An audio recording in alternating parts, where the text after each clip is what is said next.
This is Tyler O'Neill, a senior editor at the Daily Signal. I'm honored to be joined by Senator Rick Scott of the great state of Florida. Great to be here. It's warmer there. Yes, quite a bit warmer. So, there's never a dull moment in the Senate, but I feel like right now is particularly hot for you guys. How is the Senate looking at, dealing with DOGE, upholding some of the good reforms that are coming out of this new administration, and maybe codifying things that need to be codified? Well, first, the Democrats are doing everything they can to obstruct, but we got Cash Patel done today. That's nice. Yes. So we've been able to get, I think, 19 confirmations done. Obama's first term, we're ahead of that, but we're making progress. So that's good. I think Elon Musk is doing a good job coming up with savings. So that's positive. We need to, the House and Senate have got to come together. We got to figure out how do we, give the Trump the money to secure the border. Make sure the criminals, the terrorists, the narco traffickers are not in the United States. We need to make sure we continue to build our military. So we've got some work to do there. Balance the budget, extend the Trump tax cuts. So we're working hard. The House and Senate are working together to get that done. Yeah. Well, when we're looking at reconciliation, I think one of the things that can easily be done to weaken the deep state is this thing called taxing official time.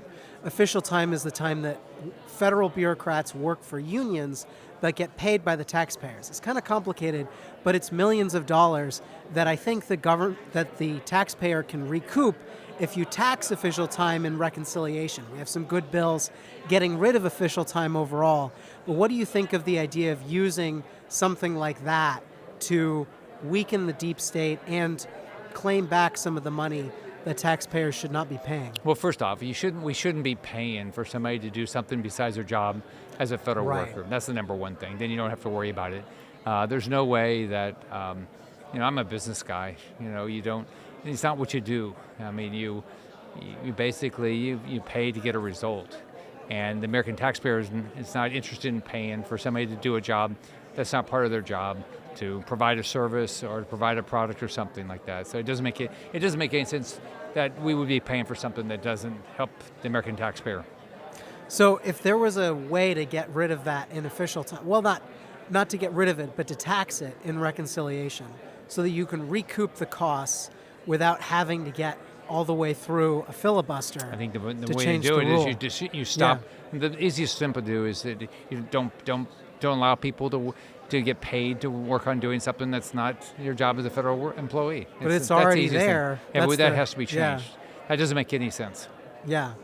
Well, what ways do you see in reconciliation or otherwise that we can weaken the influence of these unelected, unaccountable bureaucrats? Well, first off, we should have no non-essential federal workers, right? Well, I think one thing that Elon Musk and the DOGE team is doing, they're showing waste, they're showing inefficiencies, and I think that he says he thinks he can get $1 trillion a year in savings. We need to get $2 trillion a year in savings, actually. Yeah. But I mean, that'd be a big deal if he could do that. So I think through reconciliation, we can reduce wasteful spending. We can balance the budget. If you go back and take President Clinton's last budget and increase it by population inflation, use today's numbers for Social Security and Medicare, you'd have a balanced budget. Huh, funny how that works. So why don't we do that? Why don't we say, why are we spending more than what President Clinton was saying, other than population growth and inflation?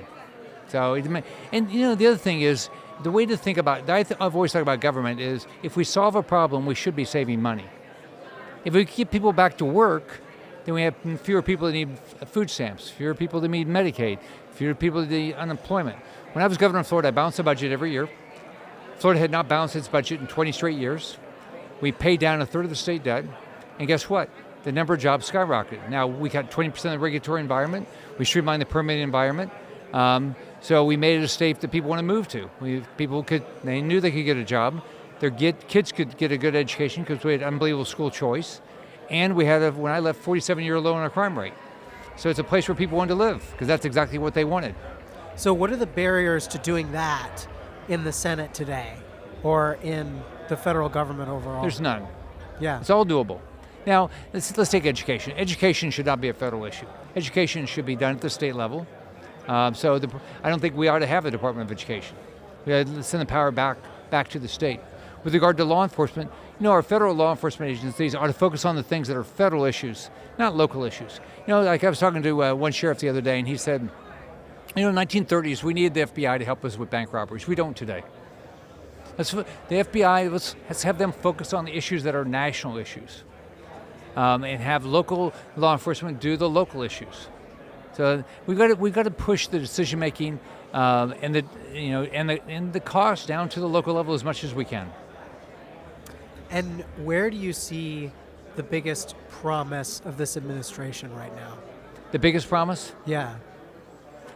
And I've always thought that what Americans want. They want to be left alone. They want a good paying full-time job.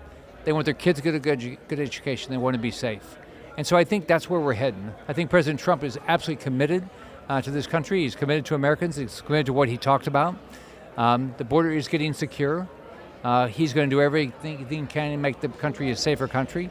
He's going to try to do everything he can to bring jobs back, and I think he will. I think the states are going to take responsibility for education, and they're going to go compete. And guess what? I was a governor. I want to be number one. It's going to make them all better.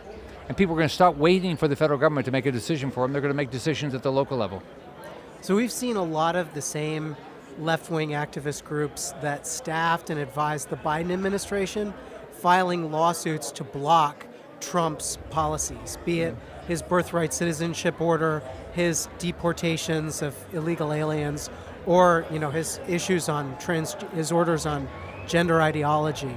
How do you see this, these woke NGOs, some of which are connected to the funding apparatus that was getting its back scratched by USAID?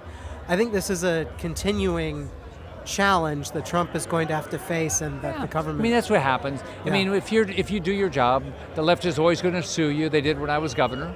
You just have to fight every day. So you just have to be active. You have to fight. You have to have good policies. You have to be able to explain them. You have to, got to get out there and sell them every day. And if something doesn't work, then you try something else. So I think that's what Trump's going to do. He is absolutely committed to making America great again, making this the golden era, and I think it's going to happen. So when you faced those lawsuits as governor, what was the best advice you'd give to Trump facing them now? I mean, what you do is you fight all the lawsuits, and sometimes if you lose, then you figure out how to get your account. You get what you need done, and look at it do it a different way. It's no different than business. I'm a business guy. I built businesses. You try, and if it didn't work that way, then you try another way. Look, the left is going to try to block common sense. That's what they're doing. I mean, they want big government. They want wasteful government. They want men taking over women's sports. They want all these crazy things. Yeah. But the American public doesn't. Now, what I tell everybody: get involved in elections. Make sure if you don't get involved in the election, then you don't have much of a complaint about what happens. Run for office. Help somebody run for office. But for sure, vote. And then do your homework. Go find out what you want. Make sure they're doing what you want, and hold politicians accountable. That's what I tell people. I mean, I went out and got almost 6 million votes, and those 6 million people. I said, if I'm not doing what I told you I was going to do in the campaign last fall, then you should call and yell at me. But I'm going to, and I think President Trump is going to do the same thing. We do that, we get more Republicans and more conservatives elected. So you've run businesses, you've been governor. You're a senator. How long do you see? What's the next step for Rick Scott? Oh, well, I got to keep trying to solve the problems. I think the biggest thing is build the most robust economy you can, so people can get a good paying job. Here's why I think it that way. I grew up in public housing. Never met my dad. I watched my mom struggle, put food on the table. I know the importance of a job. So the biggest thing I try to do every day is make sure kids like me, their parents can get a good job. It's a hell of a better life. Number two, most parents, the number one thing is their education of their kid. So I focus on that. Then people want to be safe. Yeah. Well, unemployment's been rising. I've seen in younger generations this large amount of men who aren't even entering the workforce. And I feel like there's so much bloat, so many people who can be working, able-bodied Americans, not in the workforce. How do we address that problem? We have over 50 million people working age that are not working. Yeah. All right. Now, look, if you're disabled, I get it, right? We ought to help you. But if you just don't want to work, you shouldn't get food stamps. You You shouldn't get public housing. You shouldn't get unemployment, right? You shouldn't be on a government program. You need to go get a job, go get back to work. We got to get this country back to work. We should be able to add, tens of millions of jobs in a good economy. And how do we do that? Well, what you've got to do is you've got to make sure this is the country that people want to produce things. We can't have higher taxes. We can't have higher regulatory costs. We can't have a harder time to get a permit and expect more jobs are going to come here. Then what we've got to do is we got to outcompete every other country in the world. When I was governor of Florida, my job was to make Florida the #1 state in the United States for job creation. So I had to figure out, how do I help my employers do a better job in my state than any other state? And we did. We became the top state for job creation in the country. We were competing against Texas every year. At that time, Rick Perry was governor, and I competed with him every day.